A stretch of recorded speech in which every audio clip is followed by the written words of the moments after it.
سلام، وقت شما بخیر. به مجموعه خبری امروز از اداره تحقیقاتی و نشراتی روز خوش آمدید. در آغاز سرخط خبرها: گشایش فصل جدید روابط افغانستان با هند در بخش صحت،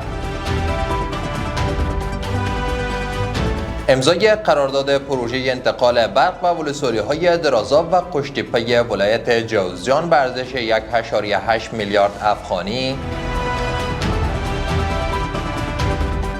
و ادامه حملات رژیم اسرائیل بر نوار غزه. امروز سه‌شنبه دوم ماه جدی سال 1404 خورشیدی در ادامه مشروع خبرها: مولوی نورجلال جلالی وزیر صحت عامه در نشست خبری سفرش به کشور هند را گشایش فصل جدید روابط افغانستان با این کشور در بخش صحت دانست. مولوی نورجلال جلالی افزود که در دیداری که با مسئولان صحت هند شد، در مورد سرمایه‌گذاری روی سکتور صحت، واردات دوایی معیاری و همکاری‌ها در بخش طب سنتی بحث شده است. وزیر صحت عامه کشور همچنان گفت که جگت پراکاش نادا وزیر صحت و رفاه هند وعده داده که کشورش تلاش میکند تا افغانستان در بخش صحت به کشور خودکفا مبدل شود.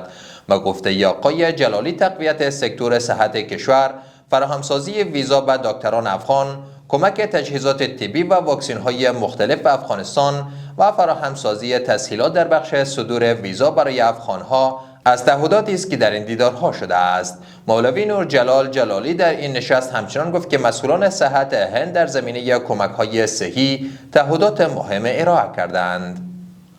قرارداد پروژه انتقال برق و ولسوالی‌های درازاب و قشتیپه ولایت جوزجان به ارزش 1.886 میلیارد افغانی با حضور ملا عبدالغنی برادر، معاون اقتصادی رئیس وزراء میان وزارت آب و انرژی و یک شرکت خصوصی امضا شد. مولوی عبدالرحمن رحمانی رئیس عمومی انرژی‌های تجدیدپذیر وزارت آب و انرژی در مراسم به همین مناسبت گفت که با تطبیق این پروژه ها تقریبا تمام خانواده ها در ولسوالی‌های قشتیپه و درازاب از انرژی برق بهره مند خواهد شد.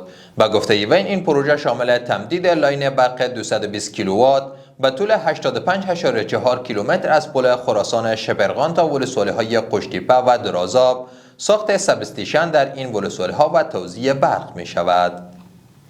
وزارت امر بالمعروف نهی عن المنکر و سمع شکایات میگوید که محتسبین در 3 ماه گذشته 5781 بیمار روانی را در سراسر کشور شناسایی و جهت تداوی به جمعیت هلال‌احمر افغانی معرفی کردند.